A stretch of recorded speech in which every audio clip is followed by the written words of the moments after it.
Начинается с группы искателей приключений, которым предстоит сразиться со смертоносным лесным драконом ранга С. Он дышит огнем, причиняя огромные разрушения в этом районе, и искатели приключений вынуждены бежать. В другом месте на поле мы встречаем молодого фермера по имени Эл Лейн. Он ухаживает за своим урожаем и доволен тем, как хорошо все растет. Он собирает урожай и готовится отправиться на рынок. В окне своего статуса он получает оповещение о том, что все его навыки ведения сельского хозяйства достигли максимального уровня и достигли 10 уровня. К нему присоединяется его друг, рыбак Теста, который поражен его достижениями. Теста даже немного завидует тому, что у Элла даже есть навык рыбной ловли 10 уровня, хотя он и должен быть рыбаком. Доведя до максимума все свои навыки ведения сельского хозяйства, Эл внезапно получает специальную возможность интегрировать и развивать свои навыки. Он соглашается с этим и получает титул любителя природы. Эл не понимает, что это значит, но Теста видит, что у него внезапно набралось 65 статусных очков, при более чем 73 очках в атаке и 45 очках в защите. Они в шоке, но Эл помнит, что ему нужно попасть на рынок. Эл отправляется в королевскую столицу, чтобы продать свой урожай. По пути он видит дракона, нападающего на искателей приключений. Им с ним не сравнится, и они вынуждены отступить. Эл решает помочь и бросает морковку, надеясь отвлечь дракона, но морковка попадает в цель, и дракон взрывается с одного удара. Искатели приключений остаются потрясенными, сбитыми с толку тем, что произошло, и Эл тоже удивлен своей новой силой. Он быстро отправляется в путь, и искатели приключений видят только его след. Эл добирается до королевской столицы Магис, но пока он стоит у ворот, там похищают девушку. Мужчина в капюшоне врывается внутрь, но Эл прыгает вперед и спасает девочку. Мужчина в капюшоне нападает на Алла с ножом, но Эл легко обезоруживает его и побеждает. Мужчина арестован, и девочка благодарит его за то, что он спас ее. Они слышат звон колокольчика, и Эл быстро убегает, не желая опаздывать. Девочка спрашивает, как его зовут, но Эл просто быстро убегает. Он добирается до рынка и доставляет свой урожай. Когда он собирается выехать из города, его останавливают стражники. Эл думает, что у него могут быть неприятности, но появляется девушка, которую он спас, и представляется Фалосом, принцессой Капитолия. Эл начинает нервничать, разговаривая с принцессой, но она приказывает ему просто относиться к ней небрежно. Она спрашивает, не хотел бы он служить королевской семье. Он отвечает, что черт возьми нет, но только про себя. Вместо этого он осторожно пытается отказаться, говоря, что не может справиться с такой ответственностью. Он пытается уйти, но Фалос ловит его. Она говорит ему, что они хорошо заплатят ему, но Эл говорит, что он заинтересован только в том, чтобы стать фермером. Услышав это, Фалос предлагает отдать ему огромное поле рядом с Капитолием площадью более 33 квадратных метров. Эл спрашивает, почему она готова зайти так далеко только для того, чтобы завербовать его. Она говорит ему, что это потому, что он смог так легко победить человека в капюшоне, сила которого превышала 500 человек. Эл спрашивает, какова средняя сила, и Фалос объясняет, что средний человек обладает силой около 50, авантюристы около 130, рыцари до 600, а легендарный герой 1000. Фалос просит показать его статус, но Эл знает, что он не может ей этого показать. Искатели приключений возвращаются и сообщают, что лесной дракон потерпел поражение. Однако они не знают, кто это сделал, знают только, что там была повозка. Услышав сообщение, Фалос заподозрил, что это был Эл, но пока они отвлеклись, Эл быстро сбежал. Несмотря на это, Фалос по-прежнему полон решимости завербовать его. Внезапно охранник сообщает Фалосу, что ее призывают вернуться во дворец. Поступило сообщение о том, что к столице приближается большой рой монстров. Это самые разные монстры, такие как орки, драконы и големы. Они идут из адской зоны, что шокирует короля, потому что лидер адской зоны, король демонов, был убит героем, и они заключили мирный договор с демонами. Мы познакомились с офицером Сесилом. Он высказал предположение, что не все демоны довольны мирным пактом,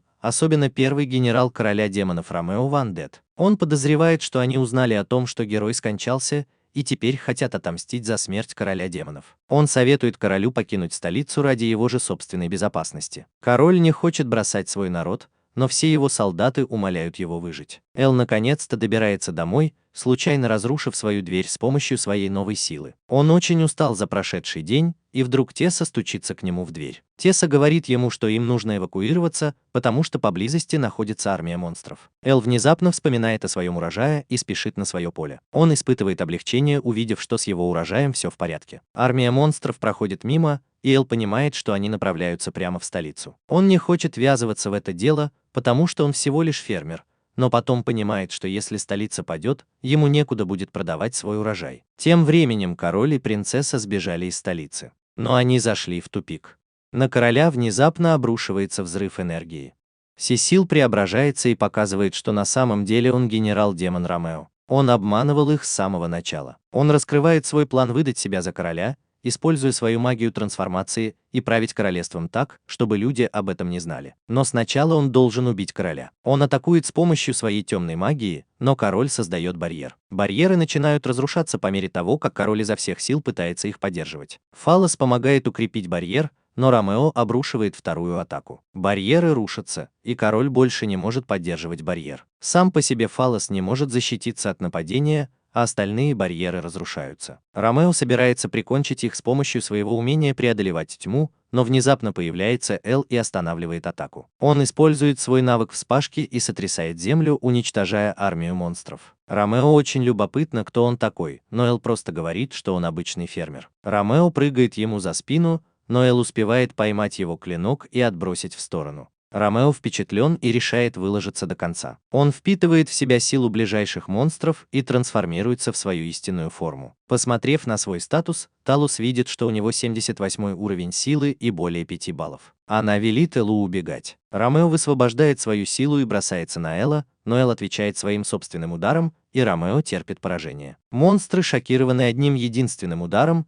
и все быстро убегают. Они возвращаются во дворец, и король благодарит его за то, что он победил Ромео и спас им жизни. Но Эл просто говорит, что сделал это потому, что хотел защитить свой урожай. Король просит его послужить стране, но Эл отказывается, говоря, что он всего лишь хочет быть фермером. Король предлагает сделать его военачальником или любым другим титулом, который он пожелает, но Эл по-прежнему полон решимости быть просто фермером. В качестве награды Фаллос решает отдать Элу поле площадью 33 квадратных метра рядом с королевством, но при условии, что он зарегистрируется как искатель приключений, чтобы иногда помогать королевству. Эл согласен с этой сделкой, но когда он идет проверить поле, то обнаруживает перед собой полную пустошь, понимая, что Фаллос обманул его. На следующий день Эл исследует Капитолий с помощью Фаллоса и поражается разнообразию продуктов питания. Эл спрашивает ее, как она может просто прогуляться по Капитолию, но она говорит ему, что во дворце ее заменяет горничная. И она использует волшебную заколку для волос, которая мешает людям узнавать ее. Фаллос приводит Элла в гильдию авантюристов, и их сразу же встречает глава гильдии, до которого дошли слухи о силе Элла. Он ведет Элла к стойке регистрации, где они знакомятся с секретаршей по имени Хелен. Внезапно у Элла громко урчит в животе, так что они должны принести ему немного еды. Хелен испекла для него восхитительный пирог, и они продолжили беседу. Она спрашивает Элла, почему он хочет стать искателем приключений, но Эл объясняет, что зарегистрировался только из-за своей сделки с компанией Фаллос. Внезапно появляются вчерашние искатели приключений, которые благодарят его за победу над драконом С-ранга. Все члены гильдии поражены, и Алу становится неловко. Искатели приключений представляются как Джейк, Люк и Ламия. Они желают ему удачи и говорят, что им следует отправиться на охоту вместе. Эл вздыхает, представляя, как его утаскивают прочь от его фермерского хозяйства. Эл упоминает Хелен, что хочет попробовать выполнить задание, но она объясняет, что авантюристы ранжируются от ранга F вплоть до двойного ранга S. Поскольку он новичок в авантюризме, для начала он может браться только за легкие задания. Она предлагает начать задание собрать 10 трав в мрачном лесу. Хелен говорит ему, что ему следует обзавестись каким-нибудь снаряжением, потому что там могут водиться монстры. Но Эл говорит, что он слишком беден, чтобы позволить себе что-нибудь подобное. Услышав это, Хелен отдает ему свой старый плащ, усиленный магической защитой. Эл неохотно соглашается принять его, но Хелен настаивает и помогает ему надеть его. Хелен приходит в восторг, увидев его в плаще, так как он, кажется, напоминает ей кого-то определенного. Она желает ему удачи, но Эл может думать только о своей фермерской жизни. Эл отправляется в лес и собирает травы. Во время сбора трав он натыкается на странную черную чешуйку. Он задается вопросом, какой монстр мог ее обронить, но внезапно к нему подходит женщина-орк. Она набрасывается на него, желая породниться с ним, но появляется Джейк и спасает его. Орк побежден, и Эл благодарит его за помощь. Он спрашивает, знают ли они больше о черной чешуе. До Джейка доходили слухи о черном драконе, но он в это не верит, потому что черные драконы обитают в высокогорье, а не в лесу. Ламия предполагает, что он может продать его за приличную сумму денег. Внезапно от них исходит потрясающая аура, которая переполняет их. Они застывают в страхе, когда появляется черный дракон. Дракон окутан тьмой и проходит прямо мимо них. Эл в ужасе, но ему удается взглянуть на его состояние только для того, чтобы быть шокированным его чудовищными характеристиками. Там есть девочка, которая убегает, но ее ловят, и Хелен просыпается от своего кошмара. На следующий день ее мать замечает, что она не слишком хорошо выглядит. Хелен говорит ей, что у нее наблюдается потеря памяти, она не может вспомнить, что делала накануне после работы. Ее мать предполагает, что она переутомилась и ей следует немного отдохнуть. Эл возвращается в гильдию и получает срочный отчет. Они встречаются с мастером гильдии и сообщают о своей встрече с черным драконом. По словам Дали, его сила превышает 230 единиц. Судя по его внешнему виду, они подозревают, что это злой дракон Ouroboros. Они потрясены, услышав это, особенно Хелен. Эл показывает им найденную им чешую, и Хелен приходит в ужас, увидев ее. У нее сохранились воспоминания о том, как ее брат убежал и был убит драконом. Для нее это слишком тяжело, и она падает в обморок. Эл ждет, беспокоясь за Хелен, но ее мать говорит ему, что с ней все будет хорошо. Она узнает плащ, в который одет Эл, и объясняет, что на самом деле она приемная мать Хелен. 15 лет назад она нашла Хелен у озера вместе с этим плащом. Она помнила свое имя, но потеряла все остальные воспоминания. Она подозревает, что Хелен может быть как-то связана с Ouroboros'ом. Услышав это, Эл полон решимости помочь ей. Он направляется в библиотеку, чтобы узнать больше, но не находит никаких зацепок. Он решает ознакомиться с отчетами 15-летней давности, когда Хелен впервые была найдена. Однако библиотекарь говорит ему, что эти отчеты носят ограниченный характер, и у него недостаточно высокий рейтинг, чтобы получить к ним доступ. Эл пытается умолять ее об этом, но она прогоняет его прочь. Внезапно появляется Фалос, что удивляет библиотекаря. Она использует свое положение принцессы, чтобы помочь Элу получить доступ к архивам. Их пропускают в запретную зону,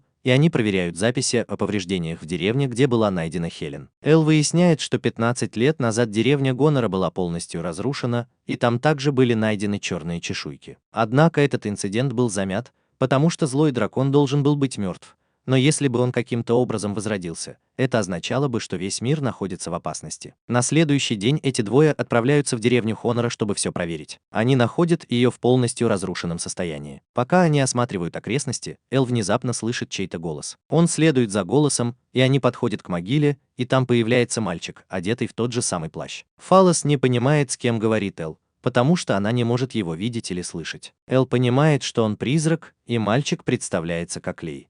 Мальчик рад, что наконец-то нашел кого-то, кто может его видеть, и замечает, что на Эле такой же плащ, как и на нем. Эл упоминает, как он получил его от Хелен, и Лей тоже рада это слышать, открывая, что он ее брат. Он упоминает, что этот плащ был подарком его отца и был волшебным образом зачарован. Эл надевает плащ на Фалос, заставляя ее впасть в панику и покраснеть, находясь так близко к Хёль. Однако это позволяет ей увидеть Лея, и она приходит в ужас от его призрачного облика. Лей продолжает объяснять, что Хелен была единственной выжившей в деревне и говорит, что она в опасности. У меня возникает воспоминание о событиях 15-летней давности. Хелен зовет Лея пообедать, пока он тренируется с мечом, но спотыкается и падает. Хелен беспокоится за него, но Лей хочет стать воином. Внезапно надвигаются темные тучи, и с неба проливается огненный дождь. Они спешат обратно в деревню, но только для того, чтобы обнаружить, что она горит и разрушена. Черный дракон приземляется на землю, издавая ужасающий рев. Маленький ребенок противостоит ему и бросает в него камень. Дракон может говорить, и ему кажется возмутительным, что мальчик может противостоять ему. Дракон питается их страхом и уничтожает любого, у кого есть надежда. Он открывает свою пасть, собирая темную энергию, и мальчик приходит в ужас. Хелен и Лей наблюдают за ним издалека,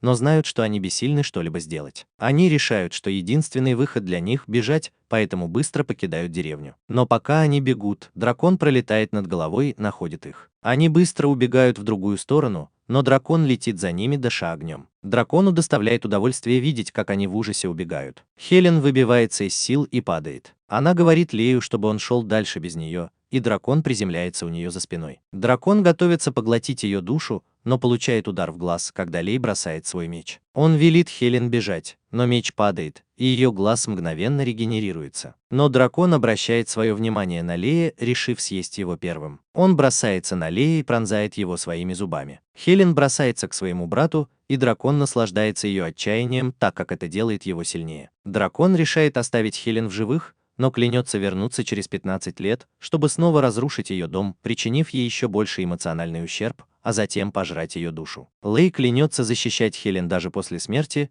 и, услышав это, дракон решает привязать свою душу к этому месту, чтобы он мог стать свидетелем ее мрачной судьбы. После этого дракон исчезает, а Лей исчезает. Возвращаясь в настоящее, Лей объясняет, что дракон всегда оставляет одного выжившего, чтобы они могли распространить эту историю и посеять еще больше страха. И когда он проснется, он выследит этого человека и повторит весь цикл. Лей умоляет Элла помочь защитить Хелен, но он говорит, что дракон слишком силен. Но Лей упоминает, что дракон съел его душу только тогда, когда он впал в отчаяние. Он верит, что они могут использовать силу, противоположную отчаянию, чтобы уменьшить силу дракона. Лей просит Элла помочь ему передать сообщение своей сестре, и Эл быстро уходит, неся на бегу Фалос с собой. Они очень спешат, потому что сегодня исполняется ровно 15 лет с момента предыдущего нападения дракона. Фалос смущается, когда его несут как мешок, и просит Элла понести ее на руках. Но он говорит, что это самый быстрый способ бега, которому он научился, будучи фермером. Они добираются обратно в город, и, к счастью, дракон еще не появился. Фалос называет Алла чудовищем за то, что он так с ней обошелся, но в то же время поражается его огромной выносливости. Эти двое идут разными путями.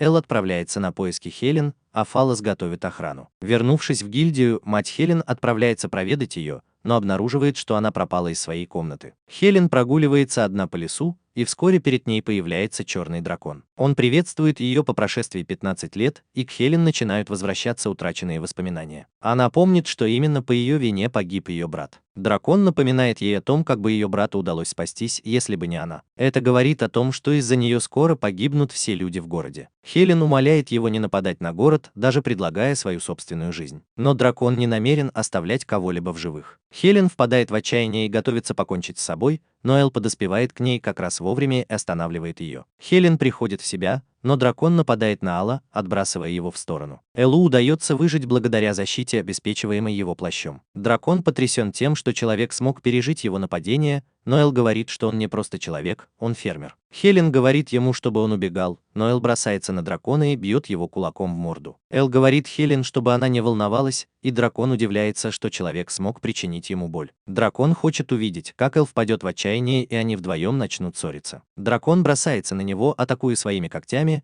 и Эл изо всех сил пытается защититься. Эл наносит еще один удар, но дракон обрушивает на него свое разрушительное пламя. Алла отбрасывает в сторону, и Хелен говорит ему, чтобы он оставил ее, не желая, чтобы из-за нее умирали еще какие-то люди. Но Эл говорит ей, что это не ее вина. Он рассказывает ей о том, как познакомился с ее братом. Ее брат знал, что она будет винить себя, когда к ней вернется память, поэтому он попросил Элла передать ей, что он не винит ее в своей смерти. Он гордится тем, что защитил свою сестру, и желает ей счастливой жизни для них обоих. Эл вселяет в нее надежду, и сила дракона начинает ослабевать. Дракон проклинает Алла и бросается на них, но Эл способен одолеть ослабевшего дракона, победив его одним ударом кулака. Эл наконец-то может расслабиться, но как раз в тот момент, когда он победил дракона, Хелен внезапно наносит ему удар ножом. Эл приходит в замешательство и пытается схватить зелье, но сопротивляется и роняет его. Хелен снова нападает на него, и Эл едва увертывается. Эл пытается спросить ее, что происходит, но Хелен бросается на него, чтобы прикончить. Но внезапно на пути у нее появляется крыло. Появляется священный дракон Мираж и показывает, что Хелен одержима злым драконом. Святой дракон исцеляет Элла и наделяет его своими способностями, но в результате этого он падает в обморок. Он говорит Эллу, что дал ему силу очистить черного дракона и спасти Хелен. Злой дракон смеется, думая, что Эл не рискнет причинить вред телу Хелен,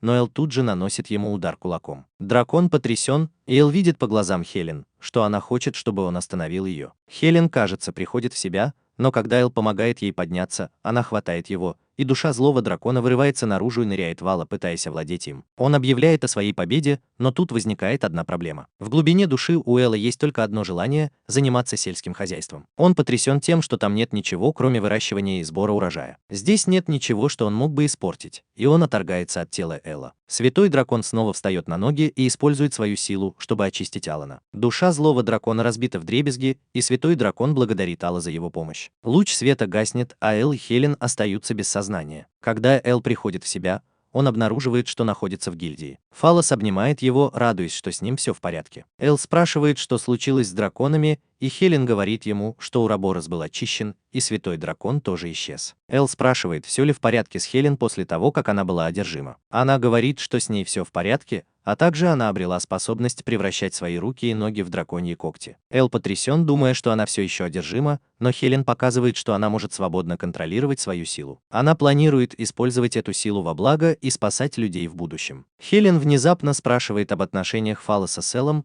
который не признает в ней принцессу из-за ее волшебной заколки для волос. Эл немного волнуется, и Фаллос говорит, что они друзья детства. В комнату врывается глава гильдии вместе с Джейком и его друзьями. Они рады, что с Хелен все в порядке, и поражены тем, что Эл победил злого дракона. Они задаются вопросом, как дворец вознаградит Элла за победу над драконом, и Фаллос клянется, что получит огромную награду, почти случайно раскрыв ее личность. Они устраивают вечеринку, чтобы отпраздновать победу Элла. Люк дразнит Элла за то, что он не выпил с ними, но Фаллос может читать его мысли, зная, что Эл думает о том, чтобы собрать урожай картошки утром, и говорит ему, что ему следует расслабиться. Хелен демонстрирует всем свою новую силу, и они наслаждаются проведенным вечером. На следующее утро Тесса помогает Эллу собирать урожай. Он поражен тем, что Эл может управлять двумя отдельными фермами. Внезапно мимо пробегает почтальон Рикс и доставляет Эллу письмо. Это письмо от его отца, в котором говорится, что они давненько его не видели и ему следует навестить их. Эл находится в противоречивом состоянии, потому что он занят слишком большим количеством заданий от гильдии. Вернувшись в Капо, Эл проходит мимо лотка с помидорами. Он поражен их формой и цветом. Когда он откусывает кусочек, он приходит в шок, находя его очень вкусным. Он спрашивает, кто его произвел, и узнает, что они родом с фермы в городке под названием Лалукас. Владелец магазина говорит ему, что их секрет заключается в том, что они используют специальное удобрение. Эл умчался прочь. Прибыв в гильдию, он говорит Хелен, что ему нужно взять отгул в гильдии, что приводит ее в панику. Но Эл говорит, что ему нужно съездить в Лулугас, навестить свою семью и посмотреть на эти помидоры. Он спрашивает, не могли бы какие-нибудь другие авантюристы прикрыть его поиски. И Хелен говорит ему, что она может прикрыть его, показывая, что она тоже стала авантюристкой благодаря своим способностям. За пределами гильдии он натыкается на Фаллос. Она хочет сопровождать Элла в его поисках, но он рассказывает ей о своем плане навестить своих родителей. Она приходит в восторг и решает последовать за ним, желая встретиться и поблагодарить его родителей. Эллу не удается удержать ее, и он просто быстро убегает. Эл прогуливается по джунглям, приходя в возбуждение при мысли о помидорах. Внезапно появляется орк, но он выглядит вполне дружелюбно. Сова помнит, что орки-самцы дружелюбно относятся к парням, но оказывается, что ей хочется погрызть кость. Сова бросается на утек, но ее ловят, и орк пытается поступить с ней по-своему. Но орк терпит поражение, и Эл знакомится с молодой девушкой с голубыми волосами. Эл получил травму от этой встречи и объясняет это тем, что орк нападает на него уже во второй раз. Девочка говорит ему, что в лесу опасно, но Эл говорит ей, что он еще и искатель приключений. Девочка представляется как Рури, и они выясняют, что оба направляются в Леугас. Они решают отправиться в путешествие вместе, но Эл беспокоится, можно ли ей путешествовать с мужчиной, так как им придется провести вместе ночь в дикой природе. Рури шутит о том, что отрубит ему голову, если он попытается что-нибудь сделать, но говорит, что она не волнуется, потому что она некрасивая. Но Эл говорит, что она симпатичная и ей это льстит. Они продолжают свой путь и вдруг чувствуют опасность. Но на самом деле это всего лишь письмо Рика, который доставляет Эллу еще одно письмо. Это письмо от его матери, и Эл рассказывает Рори, что на самом деле он получал их целую тонну, так что именно поэтому он едет туда навестить своих родителей. Но на самом деле он собирается найти это специальное удобрение. А затем он начинает разглагольствовать о помидорах, и у Ри начинает болеть голова. Эл расспрашивает Ри о ее семье, интересуясь, беспокоились ли они о том, что она была искательницей приключений в полном одиночестве. Но Ри говорит, что никто не будет о ней беспокоиться. Ри меняет тему разговора и решает, что им следует разбить лагерь. Она достает из своей сумки палатку, и Эл поражается, как много всего может поместиться в такой маленькой сумке. Эл хочет побольше узнать об этой сумке, и Рури говорит ему, что это семейная реликвия, оставленная ее предком. Эл задается вопросом, кто же был ее предком, но внезапно у него урчит в животе, и они останавливаются, чтобы приготовить немного еды. Эл поражен стряпнёй Рури и хвалит ее за то, как она использует ингредиенты. Затем он спрашивает ее, почему она направляется в Лулугас. Она рассказывает, что собирается пройти обучение. До нее дошли слухи о появлении демонов, так что она собирается провести расследование. Эл задается вопросом, почему она делает что-то настолько опасное, и она рассказывает, что на самом деле она потомок великого героя, который убил короля демонов. Эл поражен, узнав об этом, но все равно беспокоится за нее, потому что она девочка, которая делает это в полном одиночестве. Рури замирает и удивляется, что кто-то действительно беспокоится за нее и благодарит его за заботу. Они решают немного отдохнуть, а Эл предпочитает спать на улице на полу. Рури предлагает ему разделить с ней палатку, говоря, что она ему доверяет, но Эл считает это неуместным. Рури упоминает, что там могут быть еще орки, и Эл быстро меняет свое мнение. Эл удивлен, что у Рури есть 2 комплекта простыней. Она говорит ему, что мечтает о том, чтобы кто-нибудь из друзей поболтал с ней до тех пор, пока они не заснут. Эл решает помочь осуществить ее мечту, но в итоге она сразу же засыпает. Пока она спит, Рай нападает на Алла, и у него выдалась беспокойная ночь. Утром они добираются до больницы, и Ри задается вопросом, как же Эл получил травму. Эл отыгрывается на этом, и они въезжают в город. Они прощаются, но Ри говорит ему, что ей понравилось путешествовать с ним, и она хочет присоединиться к нему снова. Эл просит ее сопровождать его до тех пор, пока он не вернется в Капитолий, и она с радостью соглашается. Она рисует ему карту и просит найти ее, когда он будет готов вернуться. Рури расспрашивает всех вокруг о демонах, но никто ничего не слышал. Внезапно она слышит крик, и там появляется девочка, которая утверждает, что ее сестру похитил демон. Она говорит Рори, что ее сестру забрали в лес призраков, и Рори быстро отправляется на ее поиски, но там есть мужчина, который наблюдает за ней издалека. Тем временем Эл отправляется навестить своих родителей. Когда он собирается позвонить в колокольчик, дверь распахивается, и на него набрасывается мать. Она вне себя от радости, увидев его, и в конце концов душит его в своих объятиях. Эл изо всех сил пытается дышать, но его мать не отпускает его. Появляется его отец и бьет его кулаком в лицо, думая, что он что-то делает со своей женой, но потом понимает, что это был всего лишь его сын. Его жена приходит в ярость, тащит его обратно в дом и наказывает. Они ужинают, и мать кормит Элла вкусной едой, в то время как его отец продолжает подвергаться наказанию. Эл сравнивает приготовленную еду с приготовленной Рури, и его матери вдруг становится интересно узнать, является ли она его девушкой. Его отец говорит ему, что ему следует жениться и завести детей, но жена ломает ему хребет, говоря, что Эл слишком молод для этого. Эл объясняет, что Рури была той, с кем он только что познакомился, и его мать приносит извинения за то, что сделала поспешные выводы. Позже отец Элла спрашивает его о его бизнесе, и Эл говорит ему, что он приехал сюда за удобрениями. Его отец указывает на своей карте, где он может их найти, но затем спрашивает Элла о отмеченном месте. Эл говорит ему, что это тот самый отель, в котором остановилась Рури, но его отец не помнит, чтобы в этом месте был какой-то отель. Затем Эл расспрашивает своего отца о демонах, но тот ничего об этом не слышал. Его отец говорит ему, что пора ложиться спать, и Эл быстро крадет кровать своего отца, говоря, что он не может вернуться в свою комнату, потому что там его ждет мать. На следующий день Эл забирает удобрение и решает навестить Рури. Но вдруг Эл слышит крики и вбегает в толпу. Этот мужчина говорит, что на него напал демон, но говорит, что ему удалось спастись благодаря девушке с голубыми волосами. Эл спрашивает, где он находится, и быстро убегает, чтобы найти Ри. Мужчина встает на ноги, и по щелчку пальца толпа и отель оказываются иллюзией. Эл бежит по лесу в поисках Ри, но находит девушку, с которой Ри встречалась раньше, подвергшуюся нападению демона. Эл легко уничтожает демона, и когда девочка благодарит его, она тоже превращается в демона и нападает на него. Но внезапно появляется Рури и спасает его. Она говорит ему, что лес полон этих демонов, но именно в этот момент появляется мужчина из прошлого, который представился Локи и показал, что он демон. Его забавляет, как Рури так легко обманули, когда никто в городе не видел никаких демонов, называя ее недостойной быть героем. Рури задается вопросом, почему Алла втянули в это дело, когда он должен был просто охотиться за ней. Но Локи говорит, что Эл на самом деле важнее ее, потому что он в одиночку победил генерала демонов Ромео и злого дракона. Эл понимает, что он один из союзников демона, но Локи говорит, что они даже не были на его уровне. Рори бросается на него, но он легко уклоняется и контратакует. Эл бросается к Рури и применяет к ней свою целительную магию. Локи удивлен этой способностью и сожалеет, что не связался с Алом первым по счету. Рури приносит извинения Элу и говорит, что она ему не равня. Но Эл говорит ей, чтобы она не волновалась, потому что он фермер. Он бросается на Локи, но его отбрасывают прочь. Эл продолжает свою атаку, но его швыряют на землю. Там образовалась огромная воронка, и Эл едва удерживается на ногах, но он снова вскакивает и умудряется нанести удар по Локи. Локи отвечает своим собственным ударом, наполненным темной энергией, который отбрасывает Эла в сторону. Когда Эл падает, его упаковка вскрывается. Раны Локи начинают заживать, и он видит, что другие демоны не могли сравниться с Элом. Эл тоже накладывает исцеление на себя и снова встает на ноги. Локи готов положить всему конец, но Эл спрашивает, почему он нацелился именно на него. Локи объясняет, что он охотится за всеми, кто может представлять угрозу его планам на будущее. Помимо Элла и Рури, он также охотится за Хелен,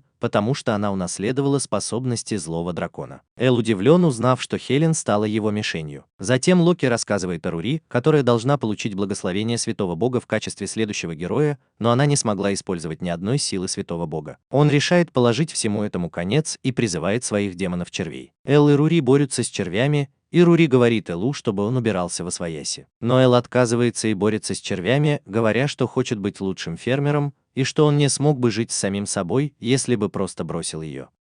Они добивают червей, но Локи начинает новую атаку. Эл прикрывает Рури щитом от магии, и тут же раздается мощный взрыв. Когда дым рассеивается, им удается выжить, но они кажутся тяжело ранеными. Появляется еще больше червей, так как Рури отбрасывают в сторону, а Элла прижимают к земле. Локи говорит ему, что как только черви укусят его, они уже никогда не отпустят. Затем он поворачивается к Рури, чтобы прикончить ее, и она вспоминает, как ее родители подбадривали ее, несмотря на то, что другие говорили, что она не смогла бы стать героем. Она приносит извинения за то, что не смогла стать героем, когда Локи начинает свою атаку, чтобы прикончить ее. Но внезапно черви становятся белыми и рассыпаются вдребезги, когда Элла освобождается. Он объясняет, что это происходит благодаря силе его удобрения, которое обладает пестицидным действием. Благодаря этому черви не способны к регенерации. Хотя Локи и удивлен, но он не волнуется, потому что Эл и так уже сильно ранен. Но Эл все равно бросается на него, и он клянется защищать Рори и Хелен. Рори никак не может понять, почему Эл так упорно сопротивляется. Она вспоминает свое прошлое, когда все говорили ей, что она была слишком слаба, чтобы быть героем, и она сдалась. Но глядя на решимость Элла, она понимает, что быть героем – это не значит быть сильным, это значит быть тем, кто никогда не сдается, несмотря ни на что. Пока Алиса сражается с Локи, Ри умудряется нанести ему удар ножом. Рана Локи мгновенно заживает, но Ри полна решимости сражаться, даже если ей не удастся победить. Ри внезапно пробуждает в себе силы своего героя и атакует Локи своим священным ударом. Эта атака очень эффективна, и вслед за ней Ри наносит еще один удар, который прикончит его. Ри благодарит Элла за то, что он помог ей осознать, что значит быть героем, но Эл падает в обморок от изнеможения. Пока он спит у нее на коленях, Ри признается, что влюблена в него по уши. Наступает ночь, и Эл наконец просыпается. У них возникает неловкий момент, и Рори еще раз благодарит Элла, но в конце концов ему становится неловко. Они решают вернуться в город, но по дороге вдруг слышат странный звук. Эл задается вопросом, может ли Локи быть все еще жив. Звук становится все громче, и Рури пугается, говоря, что она не может справиться с призраками. Это голос, который зовет Элла, и оказывается, что это его мать ищет его. Эл понимает, что это его мать, и не желая, чтобы его застукали с Рури, он говорит, что им следует бежать как можно скорее. Он подхватывает ее на руки и быстро убегает. Эл испытывает облегчение, когда они уходят, и Рури смеется над ним, видя, что он чего-то боится,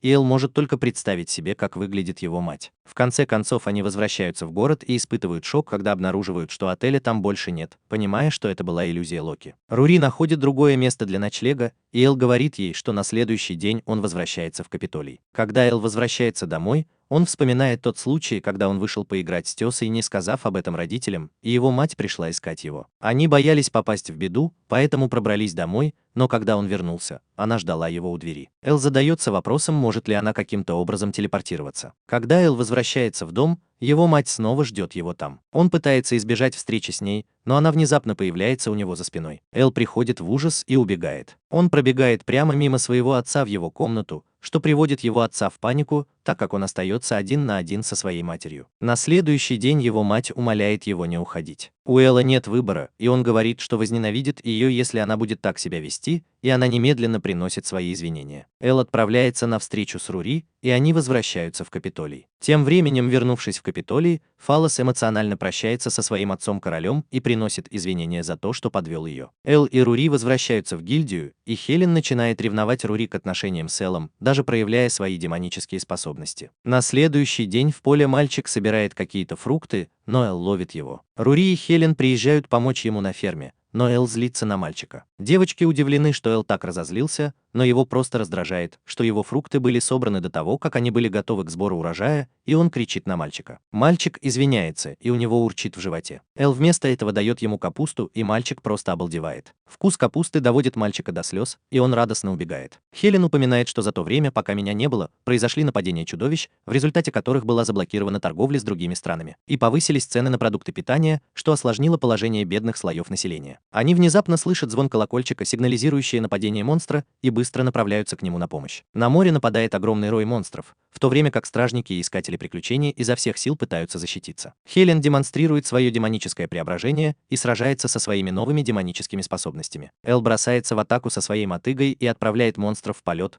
но в конце концов их начинает одолевать кажущееся бесконечным количество монстров. Внезапно прибывают рыцари из королевства Антисбург, угрожая монстрам уйти, иначе они столкнутся с гневом своего святого меча Левитина. Все монстры отступают и отступают, в то время как Эл удивляется, что у них есть меч, который может отражать атаки монстров. Позже той же ночью Эл полирует свою верную мотыгу, а Фалос навещает его, чтобы попрощаться. Эл не понимает, что она имеет в виду, и она говорит ему, что больше не вернется. Их встреча обрывается на полуслове, так как ее горничная говорит ей, что пора уходить. Она благодарит его за все, и Эл остается в замешательстве. Через несколько дней монстры перестали нападать, и все вернулось в нормальное русло. Элла навещают маленький мальчик и его мать. Мать приносит извинения за своего сына и говорит Эллу, что если ему когда-нибудь понадобится портной, он может навестить ее в городе. В конце концов, они покупают у Эллы еще овощей, и когда они уходят, Эл внезапно удивляется внешнему виду Рика. Эл получает еще одно письмо от своей матери, и Рикс также дает ему копию газеты, которая шокирует его, когда он читает ее. В гильдии Хелен и Рай тоже просматривают эту газету. Они узнают, что Фалос выходит замуж за принца Андисбургского. Хелен задается вопросом, не является ли это политическим браком для того, чтобы заставить кого-то защищать свою страну. Рай находит странным, что монстры отступили от рыцарей,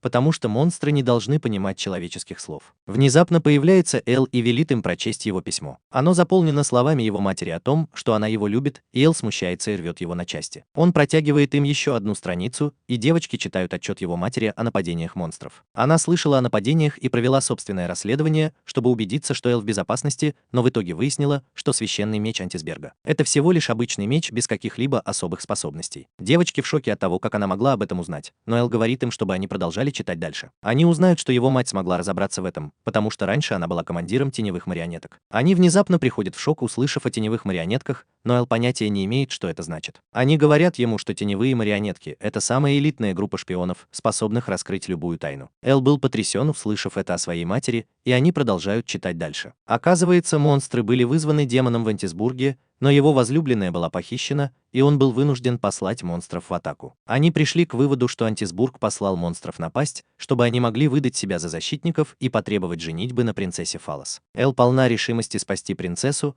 но это действительно удивляет девочек, потому что Фалос всегда использовала свою магию маскировки, когда они были вместе. Эл быстро исправляет себя, говоря, что как граждане они обязаны спасти принцессу, и ему удается расположить их к себе. Хелен говорит ему, что попасть в Антибург будет нелегко, но сова рассказывает, что он нанял Рикса в качестве их проводника. Тем временем в королевстве Антибург мы встречаемся с принцем Нидалусом, который встречается с различными лидерами, которые хотят, чтобы он защитил их от нападений монстров. Он говорит, что с помощью одного священного меча он может сделать очень многое, и все они пытаются предложить ему исключительные предложения для его защиты. Позже Нидалус вне себя от радости по поводу того, как продвигается его план, и приказывает демону Газели атаковать еще больше стран. Однако Газель хочет прекратить нападение, не желая, чтобы еще больше его товарищей были принесены в жертву. Но Нидалус избивает его и напоминает ему, что он захватил в плен свою подругу. Внезапно входит Фалос и говорит ему, что он не может так обращаться со своими слугами. Входит охранник и сообщает, что карета, прибывшая на церемонию, задерживается, и принц выходит из себя. Но поняв, что Фалос наблюдает за ним, он пытается взять себя в руки и говорит ей, что с нетерпением ждет их церемонии. Фалос возвращается в свою комнату и жалеет, что не может снова увидеться с Эллом, но Нидалис стоит снаружи и гадает, о ком она думает. На следующий день Эл заходит к портному,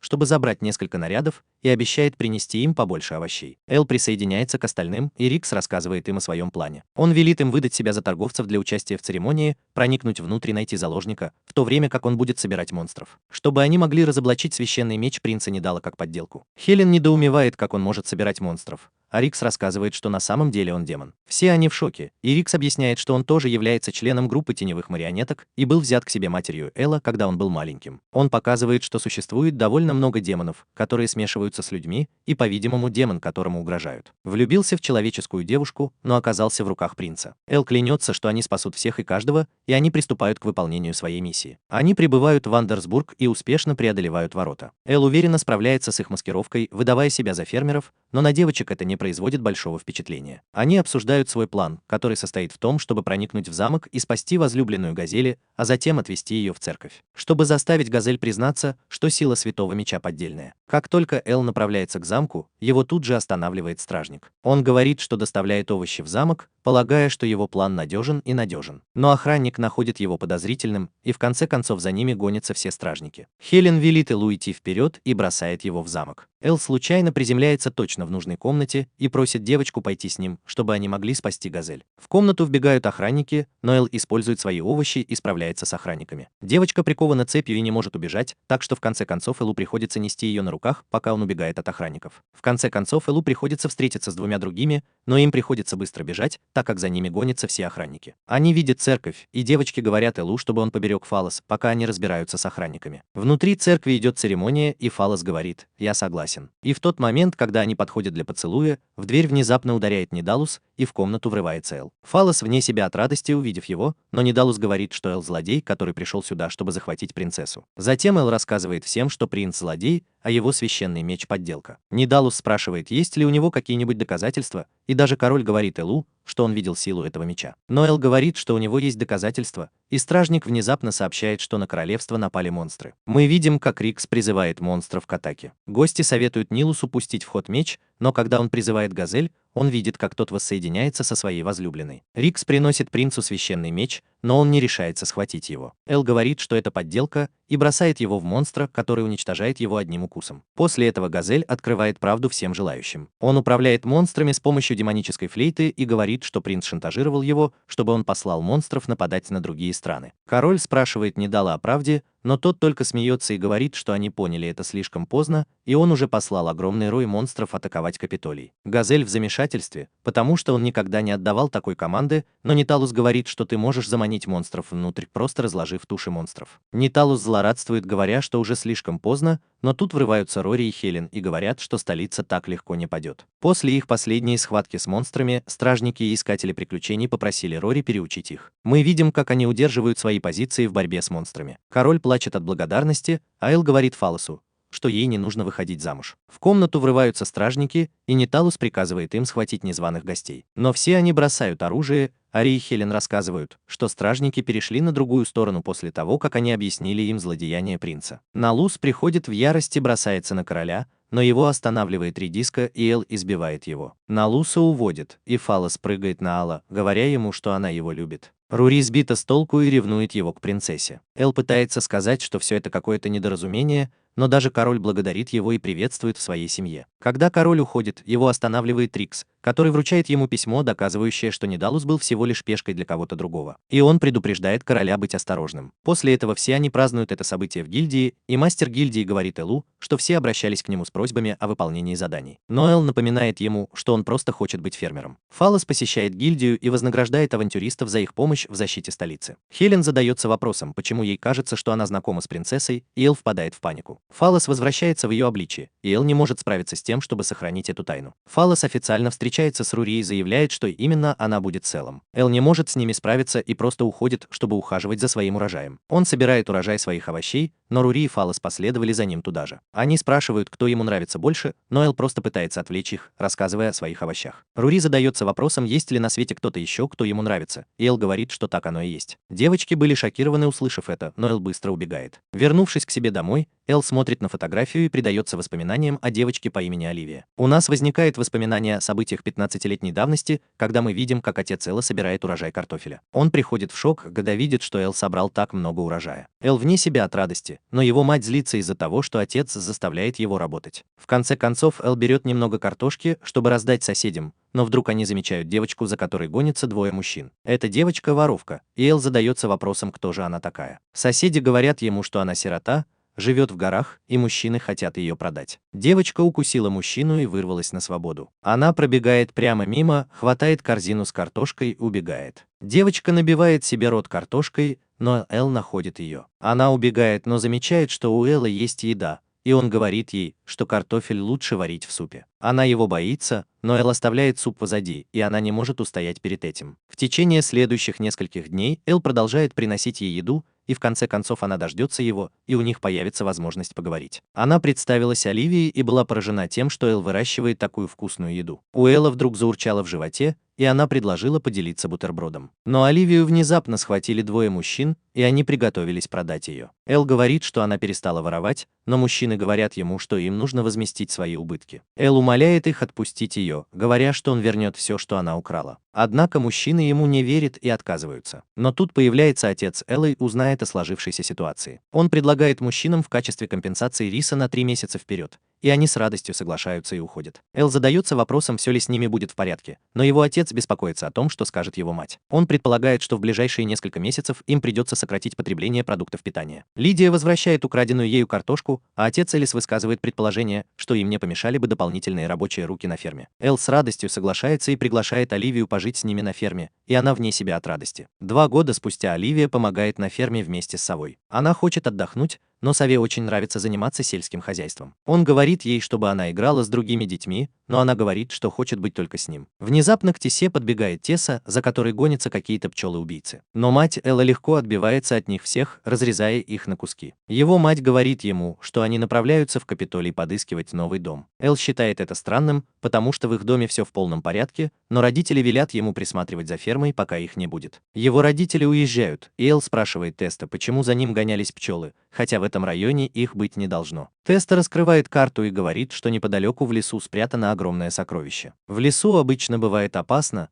но так как все пчелы исчезли, Теста предполагает, что они могут найти это сокровище. Эл приходит к убеждению, и Оливия просит его пойти с ней, но Эл говорит ей, что это может быть опасно, и он оставляет ее одну. По пути Эл задается вопросом, почему Оливия всегда цепляется за него. Думая, что ей следует подружиться с другими детьми, Теса рассказывает, что над Оливией действительно издеваются, когда она остается одна. Эл потрясен, услышав это, и понимает, что именно по этой причине его родители искали новый дом. Они вдвоем добираются до места, указанного на карте, наступают на камень, за которым открывается гора, и падают внутрь. Они осматриваются вокруг и находят табличку, в которой ничего не понимают. Как только Эл прикасается к ней, она начинает светиться, и все вокруг погружается во тьму. Появляется огромный зверь, и Элла пожирают. Происходит извержение вулкана, извергающего огненный дождь, и когда Эл просыпается, он видит Оливию, но внезапно чувствует острую боль в груди. Входит Теса, и Эл задается вопросом, что же произошло в лесу. Они выходят на улицу и обнаруживают, что все вокруг разрушено и покрыто пеплом. Мост на выезде из города тоже разрушен, так что у них нет никакой возможности получить помощь из столицы. Продовольствие распределяется по нормам, но его не хватает даже на то, чтобы объехать город. Эл проверяет ферму на предмет наличия продуктов питания, но все они были уничтожены. Эл внезапно снова чувствует боль и падает на землю,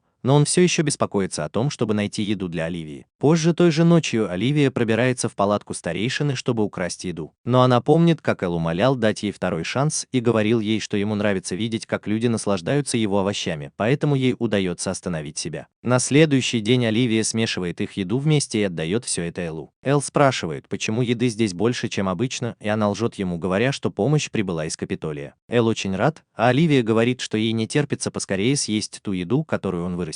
В последующие дни Оливия продолжает давать Элу свою еду, и в конце концов она теряет сознание, думая о нем. Сова задается вопросом, куда подевалась Оливия, а Теста вбегает в комнату и сообщает Элу, что они нашли тело Оливии. Теста говорит ему, что она умирает с голоду, но Эл приходит в замешательство, думая, что они получили помощь из Капитолия. Теста говорит ему, что они даже не получали известий из Капитолия, и Эл понимает, что Оливия сделала для него. Эл оплакивает ее и винит себя в ее смерти. Эл помнит о своем обещании выращивать для нее овощи и возвращается к работе. Однажды после того, как он подстрелил дракона, Эл натыкается на девушку, лежащую на земле без сознания, и в конце концов забирает ее к себе домой. Когда Эл просыпается, он видит, что девочка встала, и она спрашивает, как она сюда попала, и задается вопросом, не похитил ли он ее. Эл пытается объяснить, что он не суфий и просто волновался, когда нашел ее. Девочка объясняет, что направлялась в гильдию, чтобы выполнить задание, и Эл предлагает отвезти ее туда. Эл представляется, и девочка говорит, что ее зовут Линия. Позже Ри приходит в гости, но, увидев Линию, приходит в замешательство. Увидев, что она одета в совиную одежду, Ри неправильно все понимает и убегает, плача и называя его придурком. В конце концов, они оказываются в гильдии, где Хелен выслушивает просьбу Линии. Она говорит, что в ее городе происходит что-то странное, но ей трудно это объяснить. Хелен считает эту просьбу слишком расплывчатой, но в конце концов Эл соглашается на это задание. Когда Линия рассказывает, что она родом из города Галия, Эл приходит в шок. Он теряет самообладание, потому что Галия известна тем, что у нее самые лучшие спаржи в мире, и он не может дождаться, когда поедет туда. Они готовятся отправиться в путь, но Линия в замешательстве, в то время как Эл так мил с ней. Она думает, что у него должны быть какие-то скрытые мотивы, потому что ее отец учил ее, что мужчины похожи на волков. Пытается уверить ее Эл, и хотя она по-прежнему считает его немного суеверным, она решает довериться ему. А тем временем Рури наблюдает за происходящим и начинает ревновать. Их подвозят к Галии, но по дороге за ними гонится орк. Эл приходит в бешенство, но водитель не слишком беспокоится. Но когда он оглядывается назад, за ними гонится целая орда,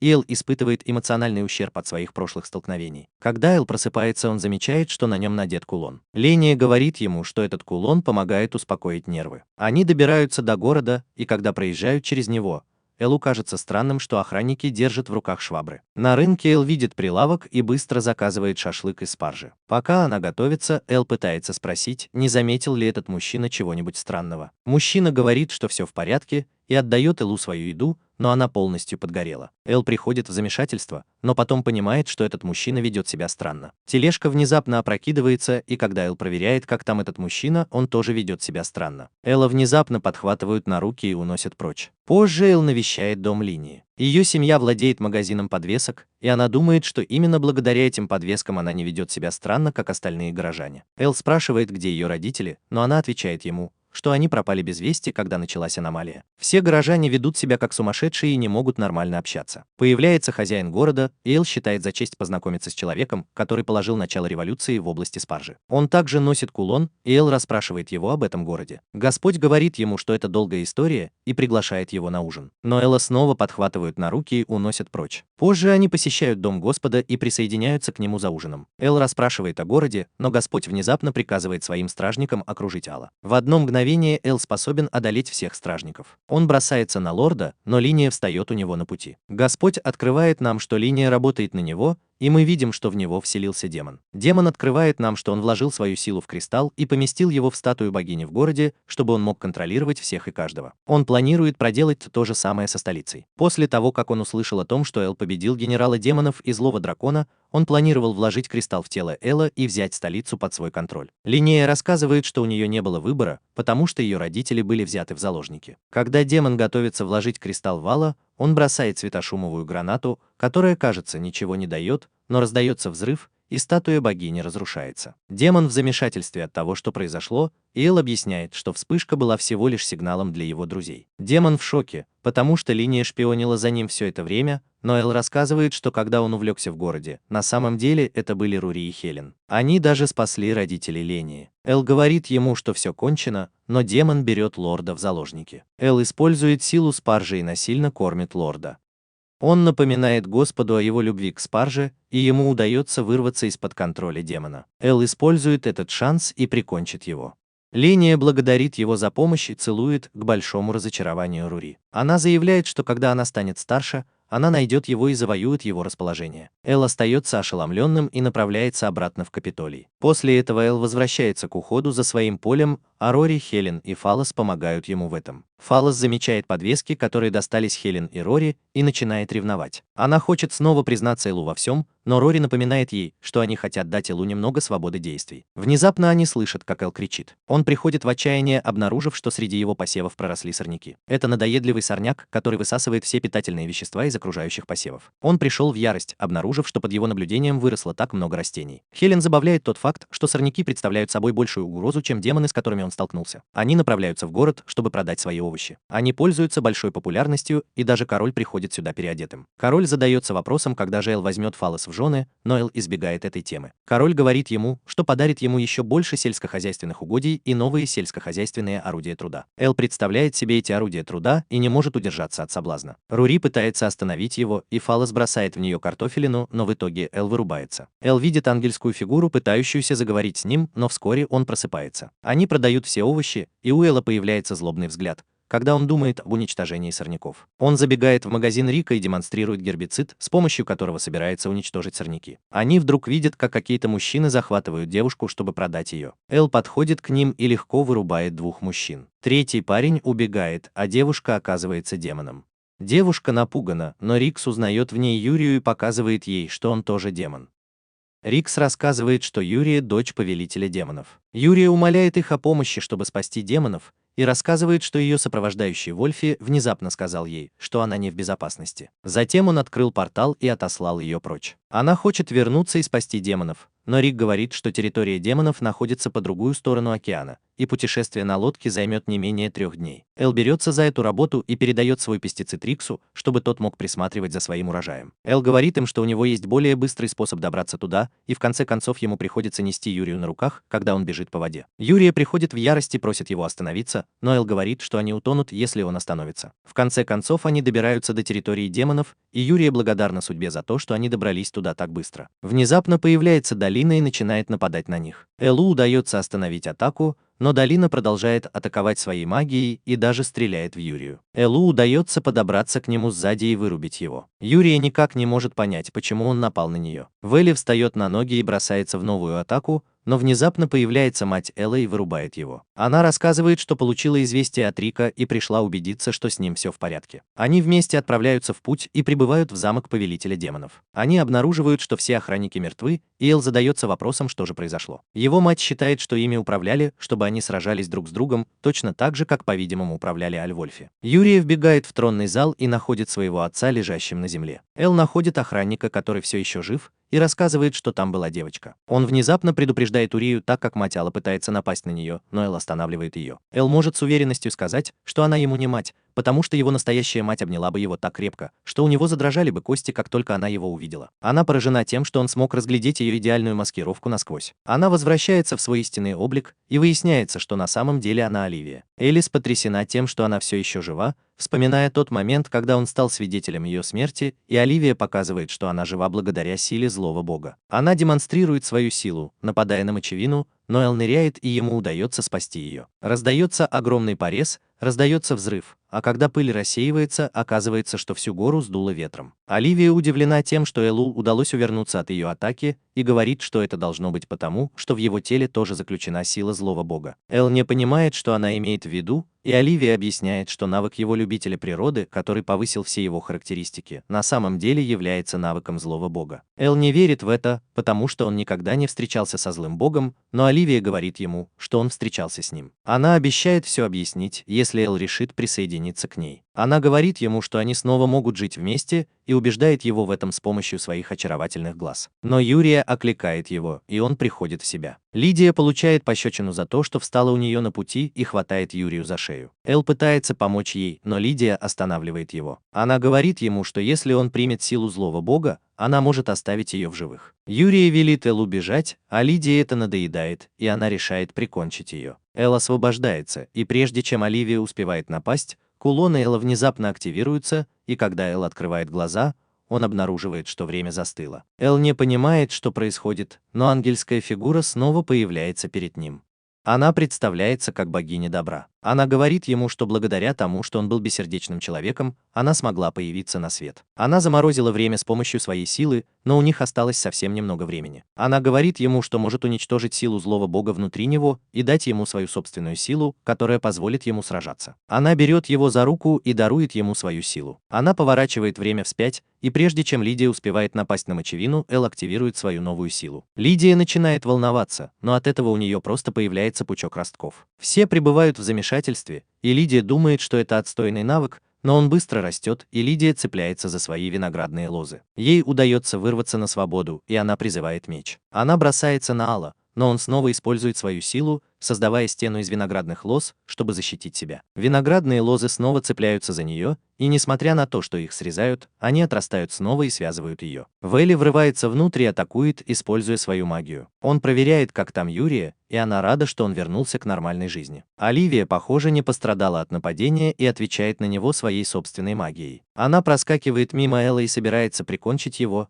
но Эл умоляет ее остановиться. Она говорит, что ей стало скучно, и говорит, что скоро они снова встретятся. Когда они остаются вдвоем, ее окружает темная энергия, и она исчезает. Волчок яростно расспрашивает об отношениях Элла с Оливией, но король напоминает ему, что он только что спас их всех. Эл объясняет, что она его младшая сестра, и он пытается объяснить ее связь со злым богом, но у короля не так много информации об этом боге. И он обещает связаться с ним, если он что-нибудь узнает. Юрию становится грустно из-за того, что Эл уезжает, и она обнимает его, но Валти начинает ревновать их и обвиняет Алла в том, что он пытается соблазнить ее. Он возвращается на ферму и застает Тессу, помогающей ему собирать урожай. Он объясняет все, что произошло, и спрашивает, помнит ли он то время, когда они исследовали руины, но Тесса помнит только, что он потерял сознание и не видел появившегося зверя. Эл разочарован, услышав это, но они вместе съели восхитительный помидор. Эл благодарит его за помощь и просит навестить Капо вместе с ним, но Таста говорит, что он слишком занят своей рыбалкой. Когда Эл возвращается к Капо, он срезает путь, но в очередной раз привлекает орка. С него хватит, и он решает встретиться с этим лицом к лицу. Он бьет по ней кулаком изо всех сил, но она только сбивается с ног, и Эл испытывает шок. Она снова поднимается на ноги, и Эл бежит, спасая свою жизнь. Его спасают друзья-искатели приключений, и они задаются вопросом, не стал ли он слабее из-за того, что у него все еще возникают проблемы с орками. Эл считает это странным, и они возвращаются в гильдию. Он рассказывает об этом Хелен и Рури, и они недоумевают, как орк мог пережить его удар. Хелен просит посмотреть, в каком состоянии находится Эл, и мы видим, что его подавляющая сила иссякла. Эл понимает, что когда богиня дала ему свою силу, она удалила навык злого бога, который повышал его характеристики. Хелен говорит ему, чтобы он не волновался, потому что он все еще намного сильнее среднестатистического искателя приключений. Появляется Рик и доставляет еще одно письмо от своей матери. Хелен и Рури заглядывают в него, но там есть предупреждение им о том, чтобы сделать шаг в сторону Эла, и они задаются вопросом, есть ли у его матери люди, наблюдающие за ними как за бывшим командиром теневых марионеток. Эл продолжает читать дальше, обещая разобраться с Оливией и говоря ему, что ему всегда рады дома, а затем просто продолжает говорить ему, как сильно она его любит. Когда Рикс уходил, он наткнулся на Фалос. Она хочет потусоваться с Элом, но Рори и Хелен оба начинают ревновать. Пока они все вместе тусуются, Эл продолжает задаваться вопросом, почему вдруг появилась Оливия и чего добивается злой бог. Но он старается получать удовольствие от общения с друзьями, которых у него завелось. Он вспоминает о том, как познакомился с каждым из них, и о тех искателях приключений, которые у них были. Он полон решимости стать сильнее, чтобы защитить их и защитить свой урожай. Ведь он сам фермер. Но на этом вся эта серия заканчивается.